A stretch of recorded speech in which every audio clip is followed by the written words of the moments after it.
Haleluya, kita buka kisah Rasul ya. Kisah para Rasul ayat pasal kedua. Kita akan baca ayat 37 sampai ke 42 ya. Kita baca bersama 3, 4. Dan setelah mendengarkan, mereka tertusuk dalam hati. Lalu berkata kepada Petrus dan rasul-rasul lainnya, "Hai para pria, saudara-saudara, kami harus melakukan apa?" Dan Petrus menjawab kepada mereka, "Bertobatlah dan biarlah masing-masing kamu dibaptiskan atas nama Yesus Hamasiah untuk penghapusan dosa-dosa, dan kamu akan menerima karunia Roh Kudus. Sebab janji ini adalah bagimu dan anak-anakmu, bahkan bagi semua orang yang masih jauh, yaitu sebanyak yang Yahweh Elohim kita akan memanggilnya." Lalu dengan banyak perkataan lainnya dia bersaksi dan menasihati terus-menerus sambil mengatakan, "Biarlah kamu diselamatkan dari generasi yang bengkok ini." Kemudian sesungguhnya mereka menyambut gembira perkataannya itu, mereka dibaptiskan. Dan pada hari itu kira-kira 3.000 jiwa telah ditambahkan. Dan mereka hidup dengan terus bertekun dalam pengajaran para rasul dan dalam persekutuan dan dalam pemecahan roti dan dalam doa. Amin. Silakan duduk. Puji Bapa Yahweh, kita mengucap syukur oleh kemurahan Tuhan ya. Ini sebenarnya dasar-dasar ya. Dasar-dasar pertobatan yang harus diketahui oleh kita semua, khususnya orang-orang percaya, sehingga kita boleh menjadi ujung tombaknya Bapa Yahweh apabila kita berhadapan dengan orang-orang, sehingga kita tidak mudah tertipu dengan banyak macam pengajaran-pengajaran yang ada ya. Kita sangat percaya ya bahwa orang-orang yang yang tadi kita baca tadi, setelah mendengarkan hal itu, tertusuklah hati mereka. Mereka dalam hal ini pasti adalah orang-orang Yahudi ya yang ada di tempat itu, khususnya di Yerusalem, mungkin di sekitar Bait Suci ya.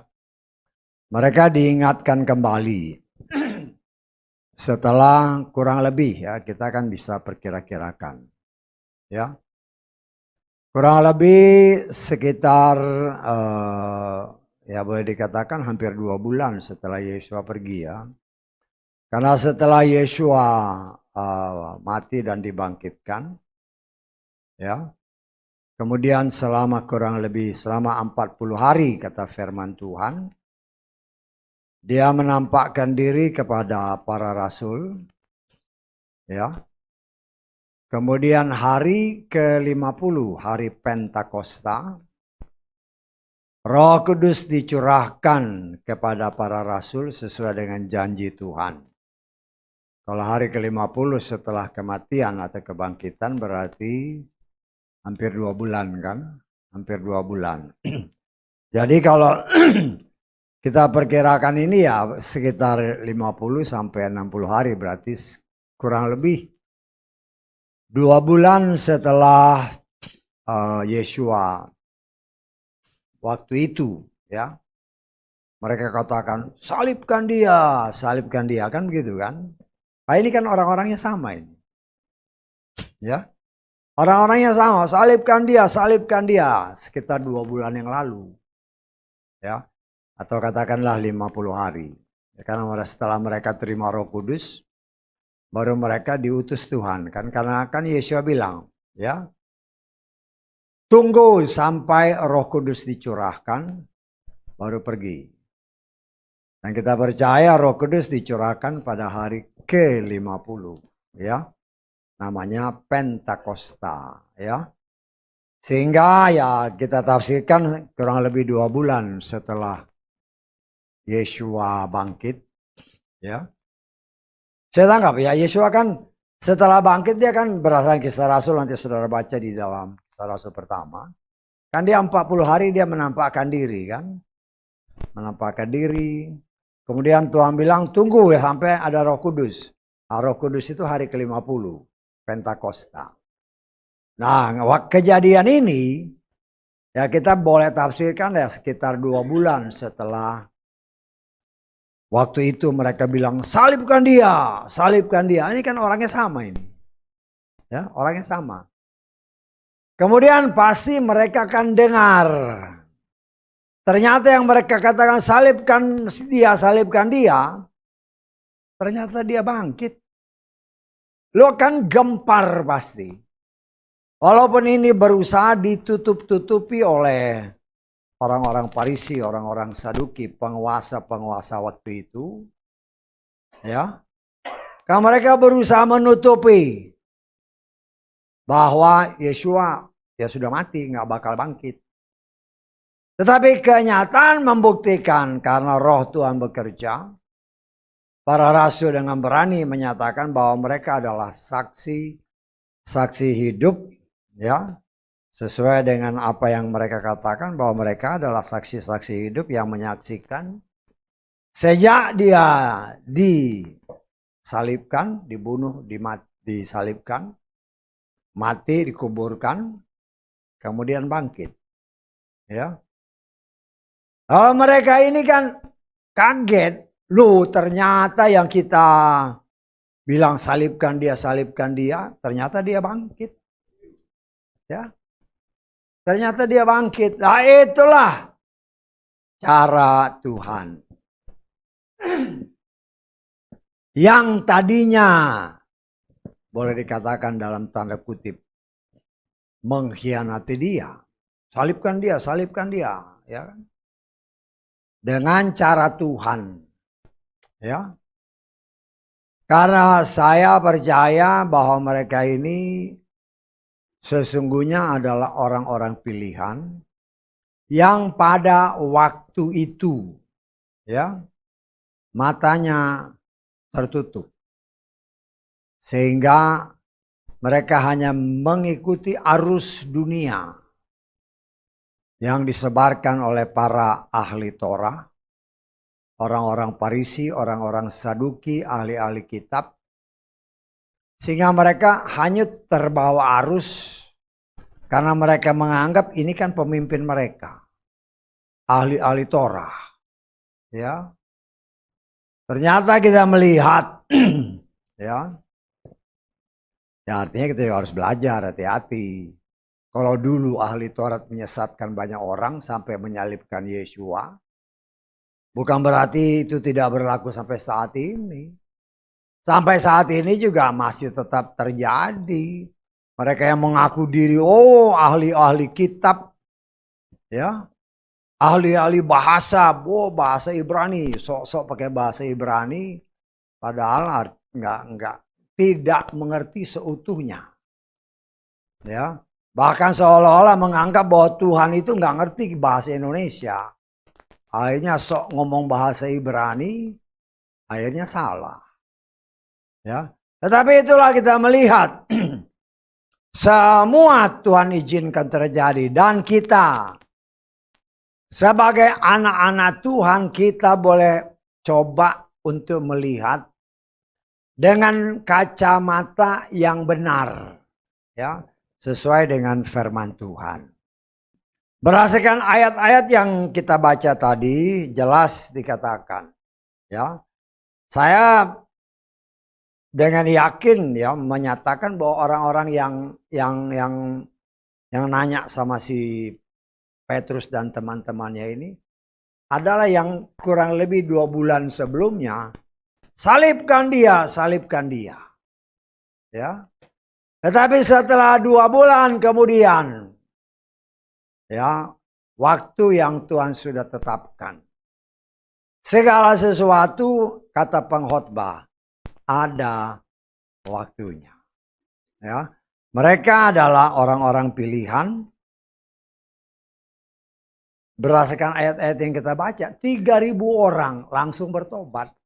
Loh 3.000 orang itu cukup banyak ya dalam satu kota, dalam satu kumpulan, terlebih pada waktu itu.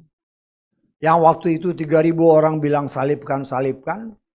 Tiba-tiba ketika firman Tuhan diberitakan oleh para rasul yang telah diurapi dengan Roh Kudus. Ya. Ketika mereka dengar, langsung tersentuh hatinya. Sehingga timbullah satu pernyataan. Ya. Kalau dikatakan oleh ayat-ayat firman Tuhan tadi kan, dikatakan dalam ayat ke-37. Setelah mendengar hal itu, tertusuklah hati mereka. 3.000 orang loh. Tertusuk hati mereka. Ya. Kemudian bertanya, apa yang harus kami perbuat? Nah, saudaraku yang dikasih oleh Bapak Yahweh, dari ayat itu aja ada suatu pelajaran yang Tuhan juga berikan kepada kita. Ya. Banyak orang yang tadinya juga nggak mengerti siapa itu Yahweh, siapa itu Yeshua. Bahkan mungkin dulu menyatakan, oh ini sesat nih, ini aliran sesat. Ya. Tetapi kalau waktunya tiba, ya, Tuhan sanggup mengubah hati orang. Kalau waktunya tiba dan dia adalah pilihan. Dan kita sangat percaya, saya sangat percaya akan firman. Ada tertulis dalam kitab Mazmur pasal 139 yang sudah kita sering baca. Di dalam ayat ke-16 ya kita lihat ya. Tapi terjemahan ILT ini nggak bagus ya. Tapi ya nggak apa-apa lah kita baca lagi ya. Mazmur 139 ayat ke-16. Supaya ini satu bahan ya. Bahan yang saudara harus ingat. Saya hanya mengingatkan, saya menafsirkan. Saya menggambarkan Bapak Yahweh itu adalah sutradara agungnya. Ya. Jadi dia menciptakan segala, sebelum dia ciptakan, dia udah rancangkan begini, begini, begini, begini. Dan itu diteguhkan dengan Mazmur ini. Walaupun terjemahan ini kurang tepat. Matamu sudah melihat selagi aku bakal anak. Jadi belum jadi anak sudah dia tahu. Dan pada kitabmu, ini bukan akan ya, tapi telah tertulis dalam terjemahan Lugas. Seluruh hari-hari mereka, padahal kalau ini dibaca dengan teliti ya, dengan terjemahan ini. Dengan terjemahan ini kalau kita baca. Pada kitabmu katakanlah akan ditulis seluruh hari-hari mereka dibentuk, meskipun belum ada satupun. Ini kan bertolak belakang artinya. Bisa tanggap? Ya. Meskipun segala sesuatu belum dibentuk, kok akan ditulis? Kan ngawur itu namanya. Ya. Tetapi disitulah kita melihat, kita juga diajar untuk, ya, firman itu benar-benar diteliti. Ya. Diteliti, diobservasi, dimeditasi. Supaya jangan kita salah. Ya. Dan saya sangat percaya bahwa yang benar adalah semua sudah dituliskan. Walaupun belum ada. Bisa tanggap? Di sini kan sebenarnya jelas. Kan meskipun belum ada satupun. Ya. Lo kalau akan ditulis ya wajar kalau belum apa namanya kalau diterjemahkan berdasarkan ini ya. Kan akan ditulis. Lo memang akan ditulis karena belum ada.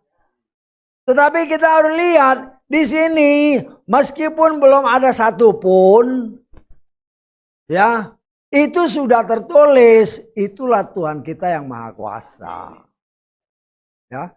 Jadi ini terjemahan ngawur, ya, nggak cocok di kalimat ini aja nggak cocok, ya, nggak cocok. Saya harus berani mengatakan itu supaya kita jangan sampai tersesat.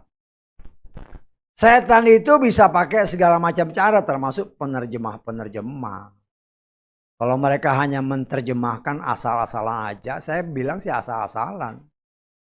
Ya, semua belum dibentuk, tapi dia sudah tahu. Karena apa? Karena dia penciptanya, dia sutradara agungnya.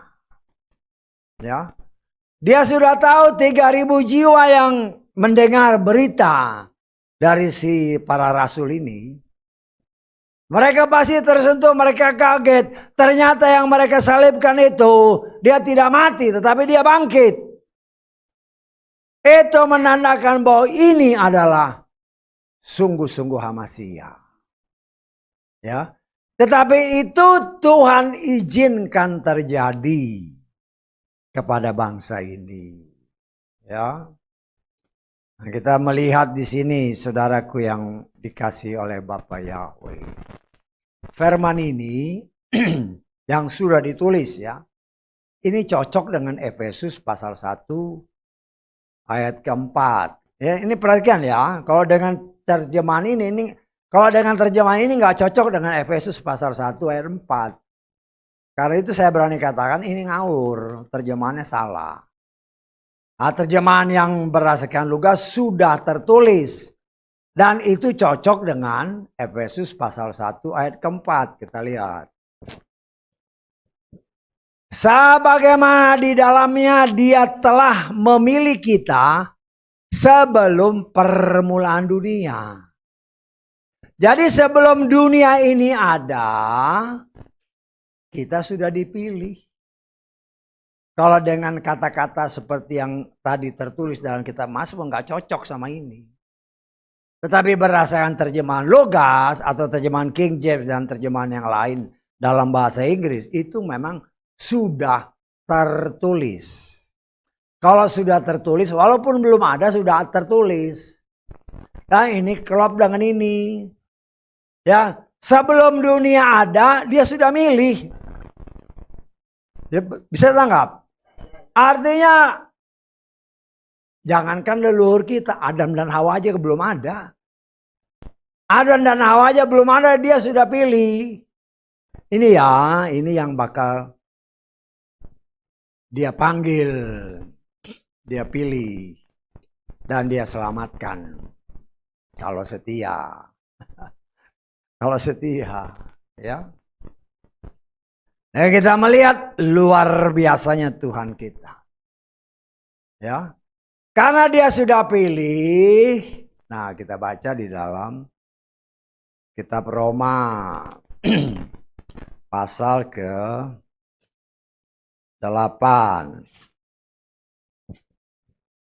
ayat ke-30.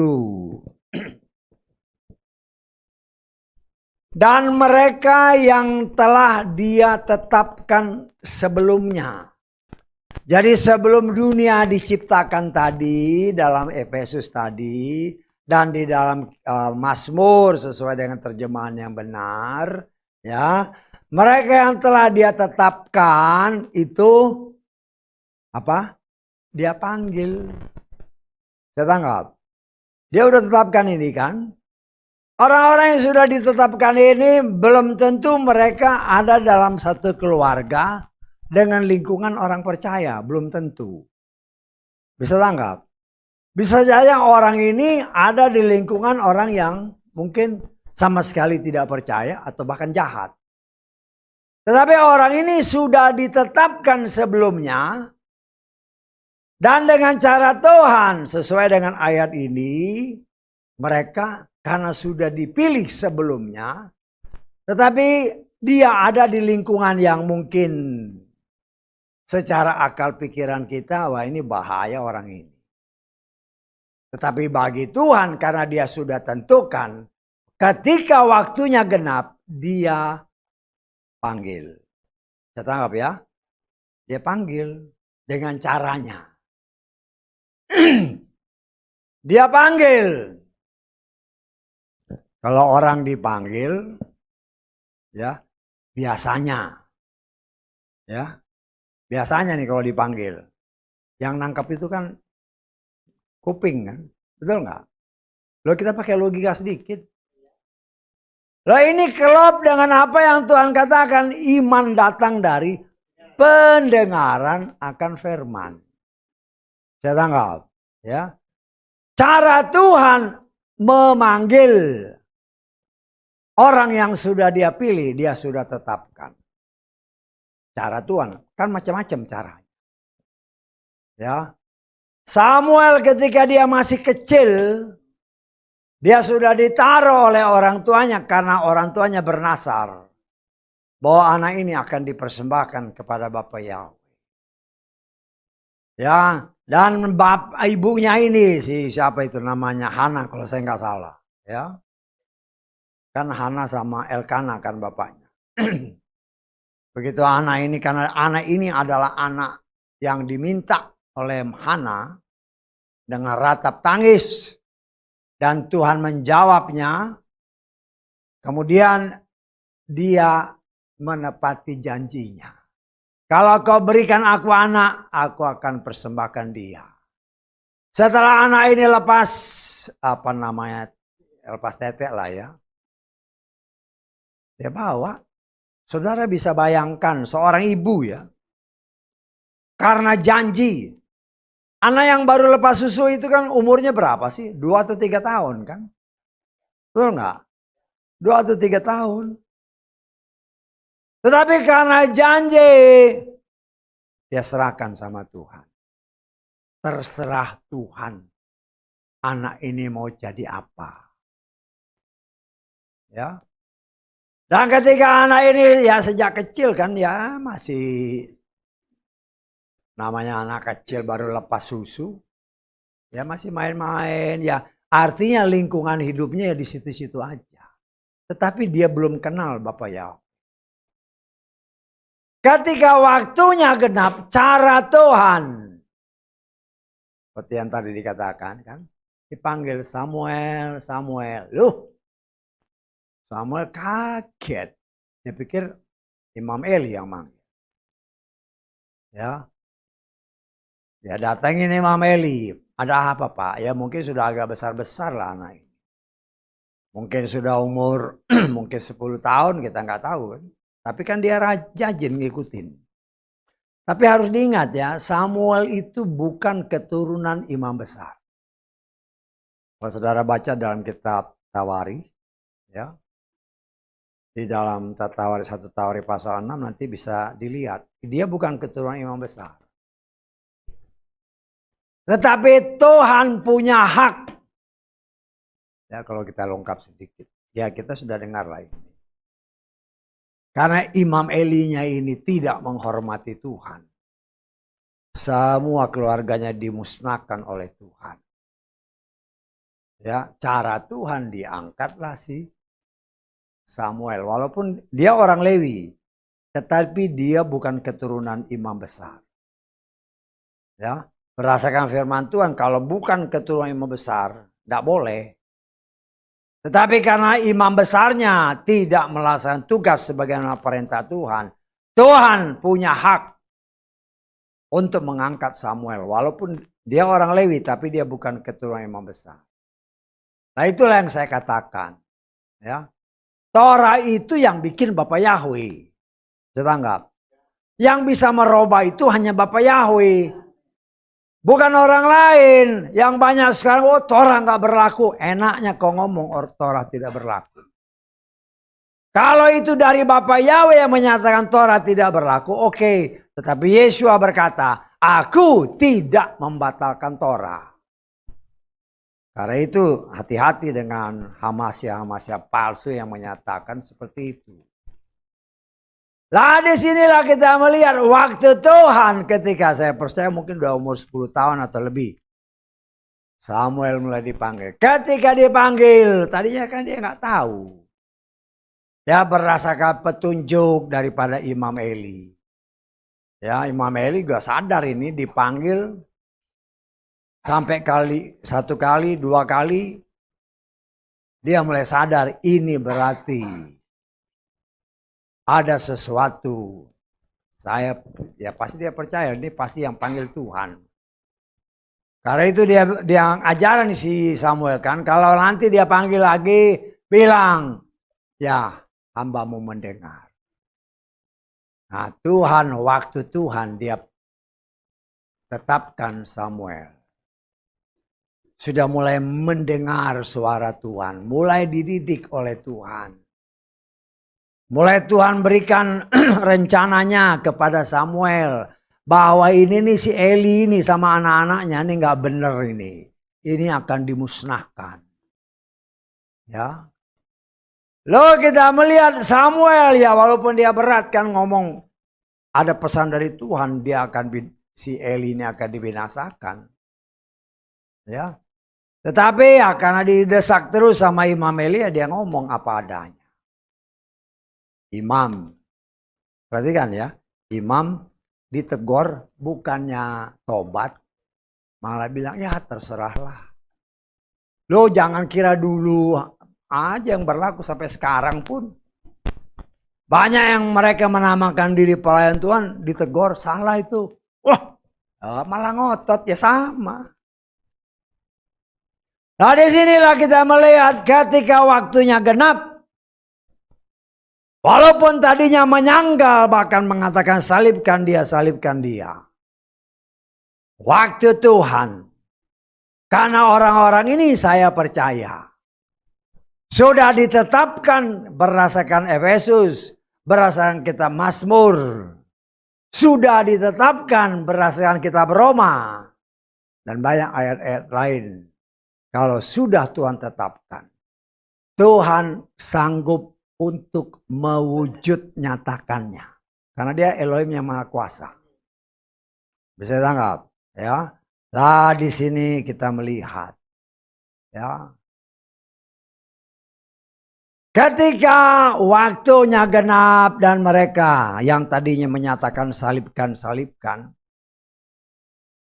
Kemudian ketika mendengar berita dari para rasul. Ya para rasulnya pasti cerita bagaimana dia yang dahulu kau salibkan. Kemudian dia mati dikuburkan dia bangkit. Semua kaget terheran-heran. Baru mengakui bahwa dia ini adalah sesungguhnya Mesias. Ya tapi itu kan rakyat jelata umumnya. Ya. Atau dikatakanlah jemaat di bait suci itu. Tidak demikian dengan para ahli Torah, ahli-ahli kitab. Mereka tetap ngotot, nggak percaya. Bahkan berusaha menyembunyikan bahwa Yeshua itu adalah Yahweh yang menyelamatkan. Kan sama seperti sekarang kan. Sama seperti sekarang. Ya, ahli-ahli kitab. Nah, waktu beberapa lalu kan ada seorang ibu yang nanyakan bagaimana dengan kesaksian yang katanya dari LAI. Makanya saya tanya, itu dia masih aktif enggak? Betul enggak? Kan disaksikan. Masih aktif enggak dia di LAI? Kalau enggak aktif, percuma. Seharusnya kau minta ampun. Karena engkau bagian daripada orang yang menyesatkan. Yang tidak mengakui Yahweh sebagai Tuhan dan Juru Selamat di dalam Yeshua Masiah. Kalau hanya sekarang mengaku saya mengakui dulu saya bagian dari situ. Engkau berdosa kepada ribuan orang bahkan jutaan orang yang menamakan diri. Orang-orang yang percaya kepada Yeshua tetapi karena ulahmu engkau tahu itu salah. Engkau tidak perbaiki ketika engkau masih di sana. Setelah engkau nggak di sana lagi ya saya tafsirkan dia udah nggak di sana. Ya, dia lebih baik diam-diam aja lah. Daripada menyaksikan, oh saya dulu di situ. Sebenarnya nama itu benar. Kok ngomong setelah kau keluar, mau ngapain? Justru engkau minta ampun sama Tuhan. Bapa Yahweh yang dalam tanda kutip kau sangkali karena kau tidak menerjemahkan dengan benar. Dan juga kepada semua orang percaya yang kau bohongi dengan nama-nama palsu. Loh itu kan para ahli kitab. Ya, lo bukan lagi waktunya ditutupi karena dia berani bersaksi kan. Makanya waktu itu saya langsung tanya, memang saya udah ada ini orang masih aktif nggak di sana? Kalau nggak aktif lagi, buat apa? Justru kau harus minta ampun. Ya, nah di sinilah kita melihat ketika waktunya genap. Ya, orang-orang mulai 3.000 jiwa bertobat. Sesuai dengan apa yang dikatakan oleh para rasul. Ketika mereka bertanya apa yang harus kami buat. Bertobat. Ya, berdasarkan ayat-ayat firman tadi kan. Dikatakan di dalam ayat ke berapa ini? 38. Ya, dikatakan oleh firman Tuhan. Maka Petrus menjawab mereka, bertobatlah. Dan biarlah masing-masing kamu dibaptis. Masing-masing artinya setiap pribadi. Nggak bisa kepala rumah tangga mewakili keluarganya, nggak bisa. Masing-masing. Jadi kata-kata itu harus disimak baik-baik ya. Nggak apa-apa lah saya mewakili keluarga saya. Nggak bisa, keselamatan urusan pribadi. Berdasarkan kitab Filipi, kerjakanlah keselamatanmu sendiri. Karena itu dikatakan Petrus mewakili rekan-rekannya. Ya, masing-masing dibaptis dalam nama Yeshua HaMashiach. Kemarin minggu kemarin kan si Denny kan dia ya bukan masalah dia ini sih. Karena saya pernah dengar ada orang yang ngomong ya. Terus sampai ke saya. Itu tolong tuh Pak Leo kalau baptis namanya harus komplit. Ini namanya pakai paket. Lu. Kenapa? Karena sok pakai bahasa Ibrani. Bapak Yahweh kan minggu lalu kan. Bapak ya di dalam nama Bapak Yahweh Beshem Yeshua HaMashiach. Ruah HaKodes. Lah. B itu di dalam. Shem itu nama. Di dalam nama. Yeshua HaMashiach. Dan Ruah HaKodes. Karena sok pakai bahasa Ibrani. Ya berdasarkan kalau saudara perhatikan khotbah minggu lalu kan. Bisa lihat di Kisah Rasul pasal 19. Begitu dilihat di Kisah Rasul 19. Loh kita lihat lagi. Ya, loh ini kita harus buka ya. Karena orang itu ngomong ya dengan perantara saya dengar. Terus saya balik. Suruh dia baca dalam Kisah Rasul. Ada nggak nama Ruah? Ingat. Bapa itu bukan nama. Anak itu bukan nama. Roh Kudus itu bukan nama. Harus ingat. Para rasul tahu siapa nama Bapa. Siapa nama anak. Siapa nama Roh Kudus. Karena itu ketika para rasul membaptis. Namanya Yeshua HaMashiach. Kita lihat lagi di Kisah Rasul pasal 19. Biar orang yang, karena mereka ngomong, kasih tahu Pak Leo tuh. Harus pakai Roh Kudus. Loh saya balikin sama orang itu. Ya saya nggak langsung ngomong. Karena ada yang menyampaikan. Baca di dalam Kisah Rasul. Ya. Dan mereka yang melakukan itu, yang bilang harus paket. Kalau kau nggak bertobat hati-hati. Ya. Kan jelas dikatakan. Setelah mendengar, kita baca ayat kelima aja. Setelah mendengar dari Kisah pasal 19. Setelah mendengarkan dibaptis mereka dalam nama Tuhan Yeshua. Lo kalau pakai sok nama-nama pakai cara Ibrani dalam nama Bapa Yahweh, Beshem Yeshua ya titik. Jangan lagi pakai Ruah HaKodes dan Ruah HaKodes, nggak ada ayatnya. Torah berkata, kita lihat Ulangan pasal ke berapa itu? Pasal keempat. Ayat ke 2. Kita harus tegas ya. Janganlah kamu menambahi perkataan yang kuperintahkan kepadamu. Dan tidak seharusnya menguranginya demi memelihara perintah-perintah Yahweh Elohimmu yang telah kuperintahkan kepadamu. Ketika Yeshua berbicara kepada para murid, baptislah mereka di dalam nama Bapa, Anak, Roh Kudus. Tidak dibilang yang macam-macam. Ya, kita lihat lagi di dalam kitab Matius pasal ke, ya biar orang yang ngomong, karena ngomongnya ya memang nggak langsung ke saya. Tapi ada ya termasuk jemaat ngomong, Pak katanya begini.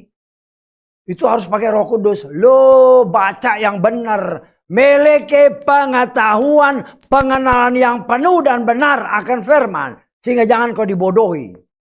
Dibodohi sama pelayan Tuhan. Ya. Jadi kita harus sangat berhati-hati. Kita lihat Matius pasal ke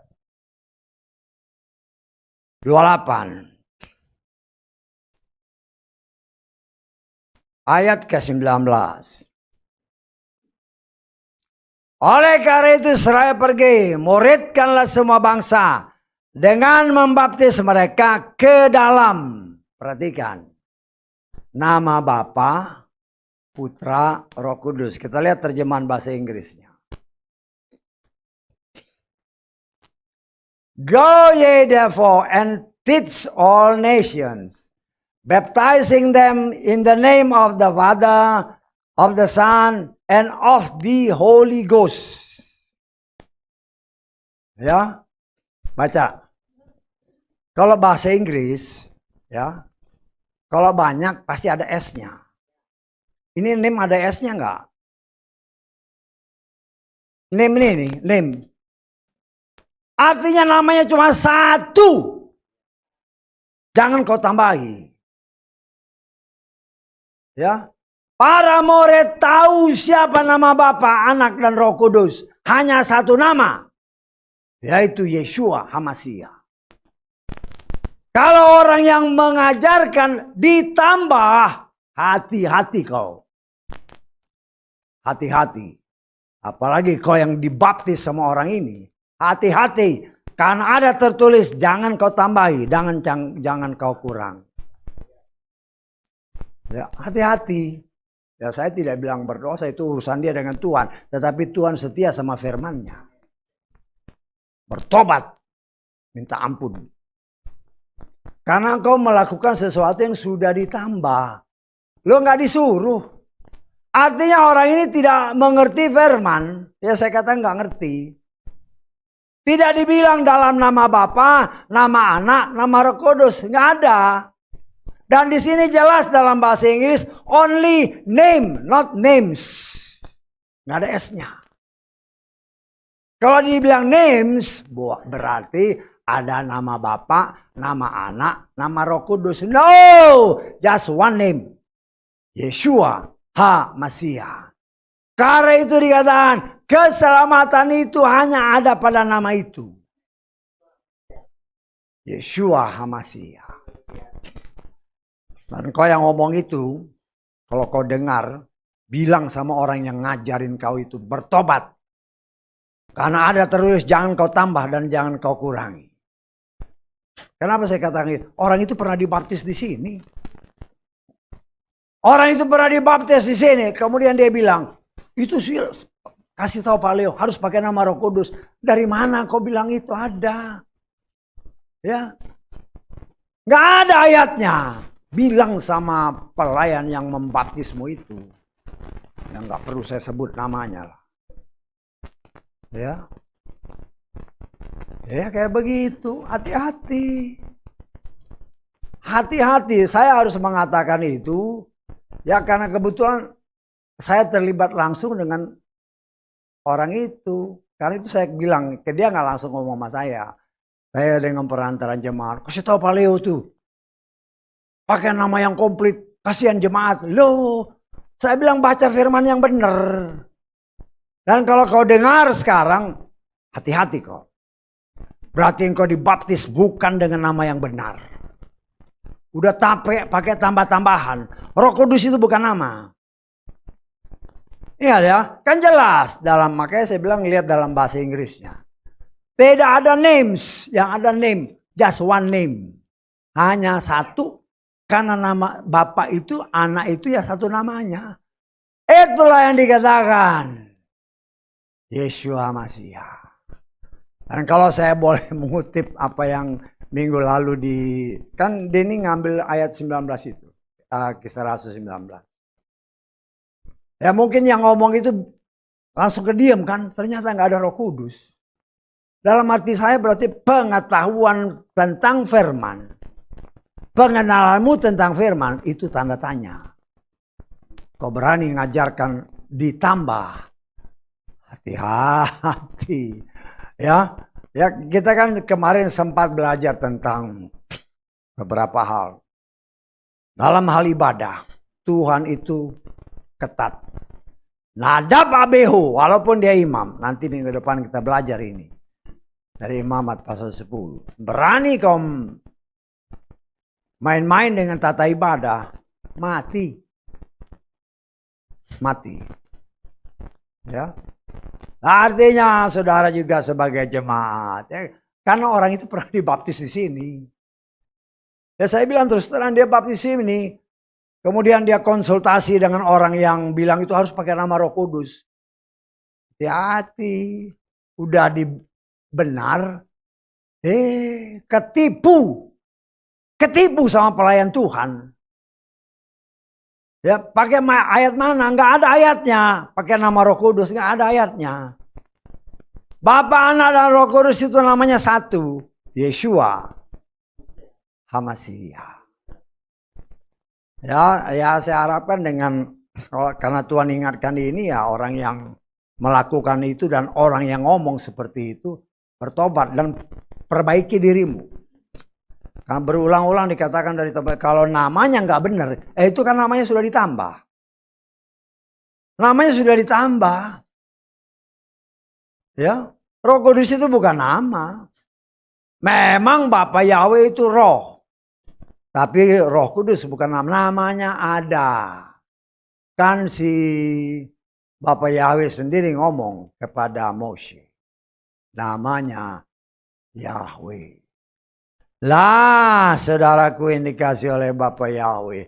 Penyesat itu bukan saja 2000 tahun yang lalu. Sampai sekarang juga masih ada penyesat. Akhirnya juga mulai ngajarin yang gak benar. Ya orangnya sama. Ya. Nah, kita melihat di sini saya sebagai pelayan Tuhan.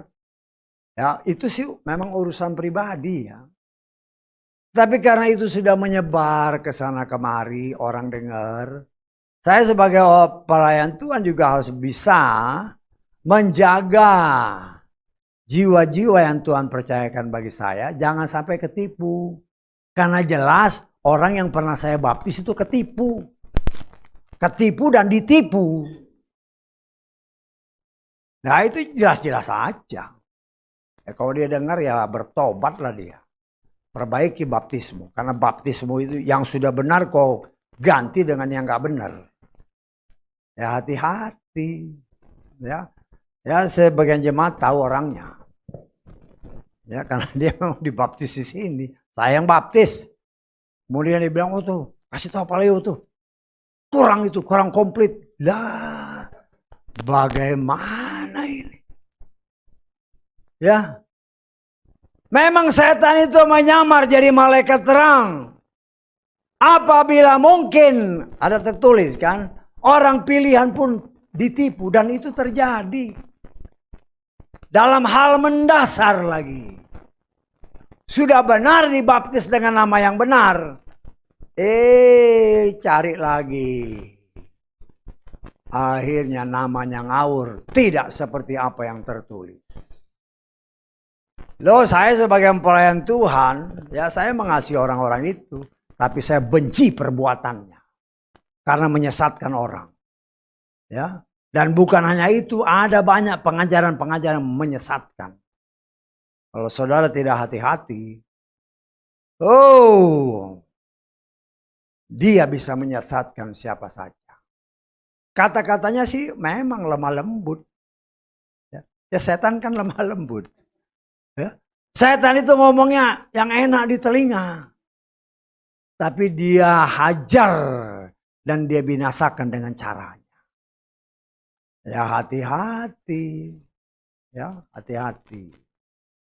Ya. Dan kita melihat apa yang dinyatakan dalam firman Tuhan tadi. Ya, memang kan berkali-kali dikatakan dari tempat ini. Baptis dengan cara yang benar. Baptis dengan nama yang benar. Nama yang benar.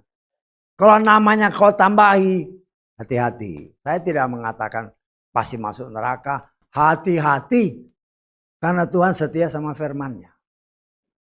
Ya, apa yang dia katakan, ya lakukan. Jangan kau tambahi kata Torah, kata kitab ulangan tadi. Dan kitab Wahyu juga mengatakan, jangan kau tambah, jangan kau kurangi. Kita coba melakukan sebagaimana apa yang tertulis.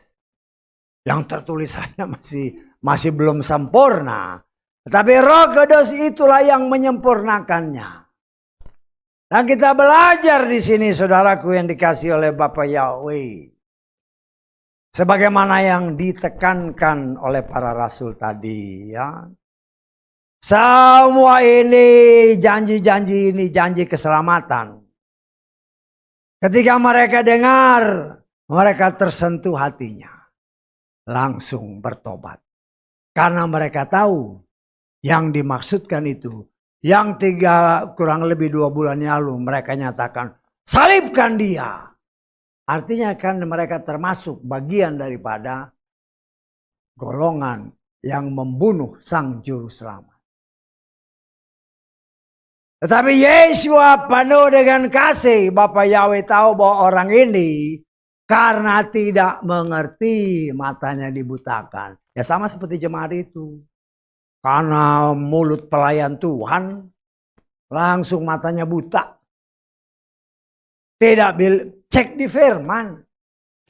Segala sesuatu cek di firman. Ada tertulis kan? Bukan tersirat. Non orang ini mengajar tersirat. Loh itu kan ngawur.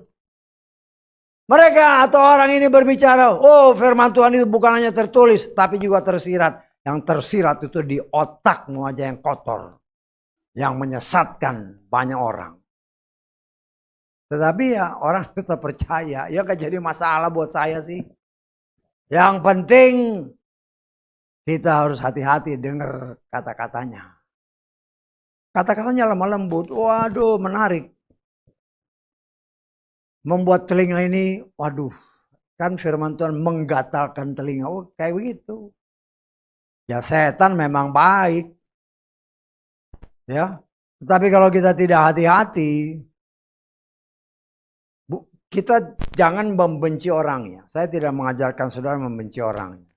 Ya saya nggak tahu apa saudara mengerti siapa yang saya maksudkan. Tapi benci pengajarannya. Karena pengajarannya banyak menyesatkan. Ya, kita nggak boleh benci orang. Benci pengajarannya. Ya. Dan kalau ada orang-orang ya yang sempat hanyut terbawa arus pengajaran seperti itu. Kalau dia dengar bertobat. Bertobat karena seperti para murid-murid ini. Dulu kan mereka bilang salibkan, salibkan. Kemudian kurang lebih 2 bulan kemudian mereka dengar. Oh ternyata yang dahulu aku salah. Ya bertobat. Itu juga engkau yang pernah ngomong seperti itu bertobat. Ya, karena waktu itu mungkin karena ngomongnya enak, manis, matamu tertutup. Akhirnya engkau sebagai orang pilihan bisa terselewengkan. Ya bertobat selama masih ada kesempatan. Ya, dan disinilah kita melihat Janji itu buat banyak orang berdasarkan firman ini kan. Sebab janji ini bagimu, anak-anakmu, dan bagi semua yang masih jauh. Termasuk saudara dan saya yang hidup 2000 tahun kemudian. Dan kita mengucap syukur karena saya mengimani bahwa kita ini adalah bagian nama-nama yang memang sudah ditetapkan untuk diselamatkan. Sehingga ketika waktunya genap, dia memanggil kita dengan caranya. Sehingga kita bisa tanpa penolakan menerima nama yang kudus, Yahweh, di dalam Adonai Yeshua Mashiach. Karena tidak semua orang bisa menerima nama itu, kenyataan. Bahkan ketika kita mengatakan, itu sesat. Lah itulah seperti orang-orang yang beberapa waktu yang lalu muncul di media sosial. Dulu saya bagian dari itu. Sebenarnya itu nama yang benar. Engkau juga bertobat. Karena engkau menyesatkan jutaan orang. Tidak cukup hanya bersaksi seperti itu. Itu nama benar. Nggak bisa engkau bertobat minta ampun. Karena engkau bagian daripada orang yang menyesatkan jutaan orang. Ya sama seperti murid-murid ini. Yang bertobat ini. Bertobat karena dulu kau menyangkali dia. Bertobat supaya diperbaharui. Ya kita manusia masih bisa bikin dosa. Tetapi ketika waktunya kita disadarkan, bertobat dengan sungguh-sungguh. Dan beri dirimu diperbaharui. Dibaptis, dikuburkan manusia lamamu. Melalui baptisan bersama Yeshua Mashiach, kata Roma pasal 6. Nanti saudara baca. Dibaptis manusia lama kita dikuburkan bersama Yeshua Mashiach melalui baptisan. Bangkit keluar dari air, lahir dari firman, lahir melalui baptisan bersama Yeshua sebagai ciptaan yang baru. Setelah kita menjadi ciptaan yang baru, di dalam alam roh ada suara yang menyatakan, ini anakku yang kukasihi, kepadanya aku berkenan. Karena saudara dan saya anak, kata kitab Galatia, diberikannya roh kudusnya. Roh Kudus menggenapkan janjinya dahulu yang merupakan bayangan. Yaitu yang dikenal banyak orang, talit. Talit itu sudah tidak berlaku. Karena sudah digenapkan oleh Roh Kudus. Roh Kudus itulah yang mengajar kita. Roh Kudus itu yang mengingatkan kita. Roh Kudus itu yang menolong, memampukan kita. Bukan saja mengerti firman. Bukan saja mengingat firman, tetapi mempraktekkannya. Karena firman itu yang menyelamatkan kita. Ya. Dan disinilah kita melihat cara Tuhan yang sangat luar biasa. Ya, kita memang sudah, ya, istilahnya sudah mungkin 75% selamat. Apakah kita setia? Itu yang jadi pertanyaan. Apakah kita mau setia? Apakah kita mengikrarkan diri? Aku harus setia kepada Bapa Yahweh. Dan kita melihat di sini dalam perjalanan hidup, ujian demi ujian datang. Melihat apakah kita setia, apakah kita mengandalkan Bapa Yahweh. Ya kalau kita kutip tadi. Saksian kan memang kayak saya senantiasa berbicara kepada semua orang. Kemanapun kita pergi, apalagi tempat-tempat tertentu, mungkin kita dalam perjalanan ke hotel segala macam, doakan supaya dibersihkan tempat itu dari semua penguasa-penguasa di udara. Ya, usir semua setan-setan yang menguasai tempat itu. Ingat ya, khususnya katakanlah di Indonesia. Ada proyek kan? Wah, perumahan. Peresmian. Apa yang dia taruh? Kepala sapi. Korban itu. Pada siapa? Setan. Ya. Apalagi ya, saya nggak tahu. Kadang-kadang kan ada rumah. Dulu kita pernah melayani ada orang. Uang rumah. Saya tanya, di atas pakai ini enggak, bendera, pakai sesajen-sesajen? Ada Pak. Setan itu. Doakan ya, dibuang, nggak bisa begitu. Kita tidak boleh berkompromi dengan kuasa apapun. Kecuali kita percaya pada Bapa Yahweh. Loh demikian juga kalau kita nginap di hotel. Loh hotel itu kan waktu diresmikan. Biasanya motong kepala sapi kan. Dipersembahkan kepada siapa? Para setan. Sapi kepalanya ditaruh di ujung sini, ujung sini, ujung sini. Kalau kita tidak usir, ya setan di situ. Karena itu jangan heran kalau tadi kesaksian kan, ada kesurupan. Loh, karena memang mungkin waktu itu dibangun, ya pakai begitu-gituan. Loh, kita harus sangat percaya bahwa saudara dan saya anak Bapa Yahweh, ada tertulis dan sering kali diingatkan, diajarkan. Kalau kita hidup kudus dan hidup benar di hadapan Bapa Yahweh, sama seperti Ayub, tanpa kita minta. Karena kita setia kepada firman-Nya, Bapa Yahweh memagari kita dengan kuasanya. Dan setan tidak punya hak. Ya, walaupun di luar sana diajarin, di rumahmu kalau mau tahu ada setan apa enggak, kok ngajarin cari setan. Loh itu bukan main-main ya. Kalau rumahmu masih ada setan, siapa yang kau percaya?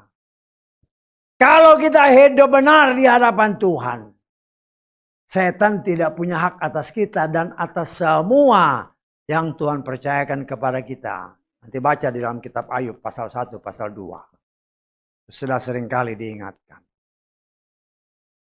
Tidak ada toleransi karena kita berperang bukan dengan darah dan daging, kata firman Tuhan kan. Tetapi dengan penguasa-penguasa di angkasa. Tuhan sudah kasih ingat. Kenapa? Karena dunia ini dikuasai oleh si jahat. Jadi kemanapun saudara dan saya melangkah, minta perlindungan Bapa Yahweh. Jaga anak-anaknya kemanapun kita berada. Ya, memang tertulis, kata sempat disebutkan kan, mantra-mantra nggak bakal. Ya coba kita lihat, tahu nggak ayatnya di mana tuh? Lupa. Kita lihat bilangan 23. Gampang ayatnya. Bilangan 23 ayat 23. Ya, ingat itu. Tapi jangan ingat-ingat aja, praktekkan. Ingat bahwa kita adalah anak Bapa Yahweh. Dan segala kuasa yang dari lain tidak bisa menjamah kita. Sebab tidak ada mantra yang dapat melawan Yakub ataupun tenungan yang dapat melawan Israel. Pada waktunya akan dikatakan kepada Yakub dan Yesaya apa yang telah Elohim lakukan. Kalau kita benar-benar anak Bapa Yahweh, ya, kita hidup dalam kesucian dan kekudusan, maka Bapa Yahweh akan memagari kita. Ada tertulis, ada perbedaan antara orang yang beribadah kepada Bapa Yahweh dengan orang dunia. Itu imane, itu bukan sembarang firman. Ya. Kalau kita masuk ke rumah kosong kemudian kita takut juga, apa bedanya? Orang dunia juga takut. Harus ada beda. Karena apa? Kalau kita hidup benar di hadapan Tuhan, Tuhan yang akan memelihara saudara dan saya. Dia akan selalu ingatkan kita berdoa. Supaya darah Yeshua masih membungkus kita. Kita nggak lihat darah itu. Tetapi dalam alam roh, setan lihat. Ya. Dan kita coba melatih diri kita. Sehingga kita bisa melihat. Sama seperti Elisa. Ketika Elisa dikepung oleh tentara Aram ribuan orang. Si pelayannya siapa? Si Gehasi. Ketakutan. Ya.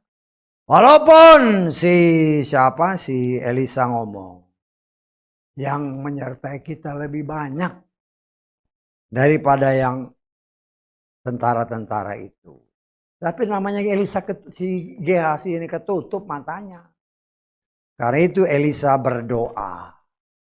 Tuhan, celikkan matanya. Kita lihat ya. Kita lihat di dalam Dua Raja-Raja pasal 6. Ayat ke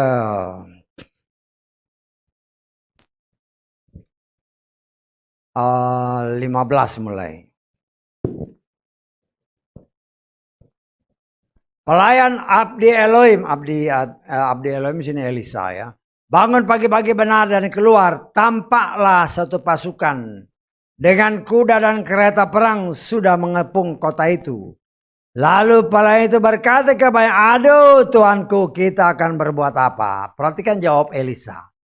Elisa menjawab, jangan takut, karena yang menyertai kita lebih banyak daripada yang menyertai mereka. Artinya Elisa melihat. Saya tangkap. Elisa melihat tentara sorga menjagai. Kemudian dia terusnya. Ya. Elisa berdoa berkata, ya Yahweh, aku memohon kepadamu, bukalah matanya supaya dia dapat melihat. Maka Yahweh membuka mata pelayan itu dan pelayan itu melihat, maka tampaklah gunung itu penuh dengan kuda dan kereta perang berapi di sekeliling Elisa. Minta, ini jangan hanya firman tertulis. Tuhan, celikkanlah mataku seperti Elisa. Sehingga aku melihat ketika aku jalan, malaikat ada di sekelilingku. Loh ini kan saya berani memastikan Elisa melihat bala tentara surga yang memagari dia. Sehingga ketika pasukan Aram mengepung, dia sama sekali tidak takut. Karena dia percaya yang menyertai aku lebih daripada yang tentara-tentara yang mengepung itu. Harus ada perbedaan antara orang yang beribadah kepada Bapa Yahweh dan orang-orang dunia. Karena itu ya kita dilatih terus menerus. Dikuatkan terus menerus dan belajar praktek. Ya. Ketika engkau jalan-jalan, ya mungkin nginep di hotel, berdoa. Ingat bahwa mungkin itu dulu dipersembahkan kepada setan. Kan biasa kan di mana-mana kan, khususnya di Indonesia. Kalau bangun rumah, taruh sesajen. Sekalian nggak itu? Kadang-kadang ya memang bendera, tapi ada apa kelapa segala macam. Itu dipersembahkan kepada siapa? Kepada setan. Penguasa di angkasa. Orang dunia ngerti. Tetapi bagi Tuhan itu tidak boleh dilakukan oleh anak-anak Tuhan. Karena itu roh-roh seperti itu ketika kita masuk berdoa, putuskan semua kuasa. Sehingga engkau dan saya hidup, tidur nyenyak, menikmati liburan enak. Karena kita menyerahkan semua kepada Bapa Yahweh. Ya. Karena itu saudaraku yang dikasih oleh Bapa Yahweh. Sebagaimana yang dikatakan oleh firman Tuhan. Tidak cukup hanya dibaptis. Dengan cara yang benar, nama yang benar, dan orang yang benar. Tetapi terlebih kita lihat ayat terakhir dari apa yang kita baca tadi. Kisah Rasul pasal 2 ayat ke-42. Dan mereka hidup terus bertekun dalam pengajaran para rasul dan dalam persekutuan, dalam pemecahan roti dan dalam doa. Ya, jangan hanya sampai bertobat aja. Jangan hanya sampai dibaptis, kemudian engkau puas. Jangan. Saya katakan kepada saudara dan saya ingatkan berkali-kali. Setan ini, si jahat itu, si jelek itu. Ya. Kalau sama orang yang sudah sejalur sama dia, buat apa dia ganggu? Gak perlu diganggu. Tetapi kalau orang yang sudah mengikrarkan diri, aku bertobat, aku anak Bapa Yahweh, tetapi tidak setia beribadah kepada, tidak setia beribadah dan seperti apa yang dikatakan dalam persekutuan dan seterusnya, engkau buka celah. Orang seperti ini, itulah yang dicari setan.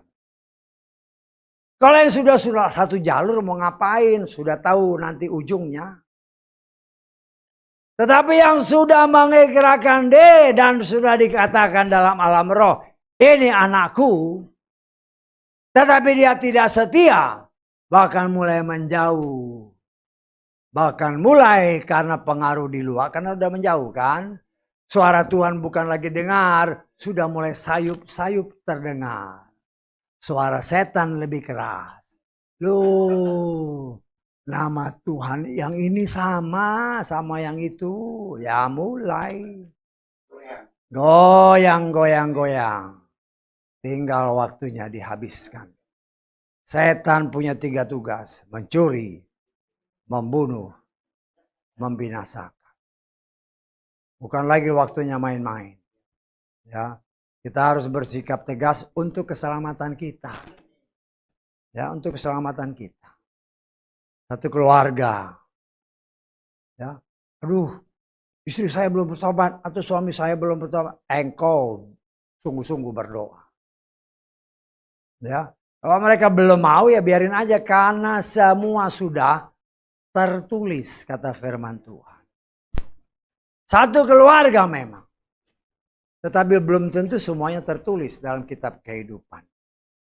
Artinya belum tentu semua pasti selamat. Ada tertulis. Yitzhak orang pilihan. Istrinya si Ribka juga orang pilihan. Anak-anaknya Yakub dan Esau. Aku mengasihi Yakub, tetapi membenci Esau. Itu firman, bukan kata saya. Artinya kita belajar di situ. Ya. Keselamatan kata Filipi pasal kedua adalah urusan pribadi. Kalau katakan suami, istri, anak-anak belum bertobat, engkau yang sudah bertobat, berdoa dengan sungguh-sungguh. Berdoa dengan sungguh-sungguh supaya bisa saja engkau ataupun kita semua dipakai oleh Tuhan untuk keselamatan mereka. Kalau mereka pilihan. Kalau enggak ya enggak bisa. Contoh kita baca ya. Dalam 1 Korintus pasal ke-7. Kita baca ayat 12 mulai.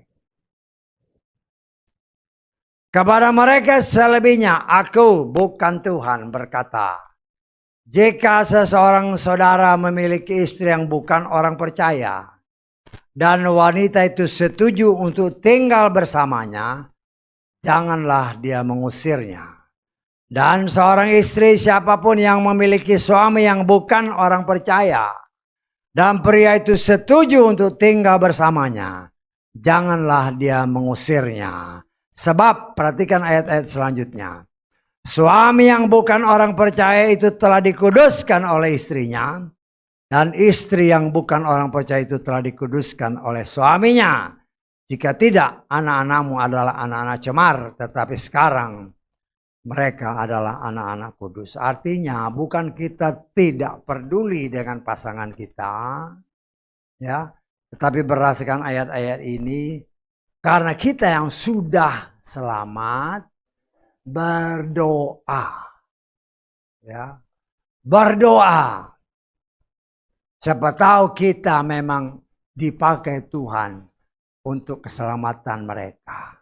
Berdasarkan ayat-ayat firman Tuhan. Karena itu apapun situasi dan kondisi kita. Pertama-tama, selamatkan diri kita. Bagaimana kita mau menyelamatkan orang lain kalau kita sendiri belum selamat? Saya tangkap saya. Di dalam, kalau yang pernah ya suka mengikuti latihan-latihan survival gitu, yang diutamakan selamatkan diri sendiri dulu. Bagaimana kita bisa menyelamatkan orang lain kalau kita sendiri tidak dalam situasi yang selamat? Begitu juga dalam masalah rohani. Selamatkan diri kita dahulu. Setelah kita yakin dengan kekuatan yang berasal dari Tuhan, doakan. Doakan keluarga kita. Dan ada tertulis Yakobus pasal ke berapa 5. Satu ayat terakhir kita baca ini. 1 Yakobus pasal ke berapa? Pasal ke-5 ayat ke-16.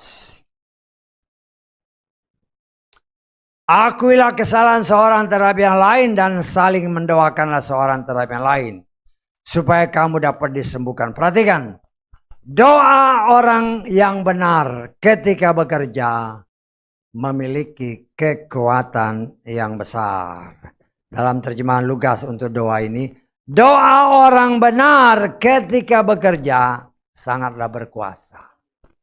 Coba kita lihat terjemahan LAI coba ya. Karena terjemahan LAI lebih masuk, khususnya untuk doa. Doa orang yang benar sangat besar kuasanya dan ada hasilnya. Kalau kita sudah dibenarkan, karena itu saya katakan tadi, kalau kita sudah dalam posisi yang sudah safe, baru kita bisa tolong orang. Tetapi kalau engkau sendiri masih dalam situasi yang nggak aman, bagaimana nolong orang? Jangan-jangan kau nolong orang, kau sendiri juga kemasuk. Nah, kita belajar mengikuti semua itu dengan kekuatan yang berasal dari Tuhan.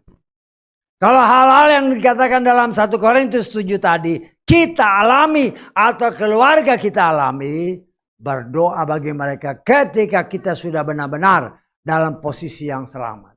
Doakan mereka dan ini bisa terjadi. Doa orang yang benar atau dibenarkan sangat besar kuasanya. Haleluya, amin. Mari kita bangkit berdiri.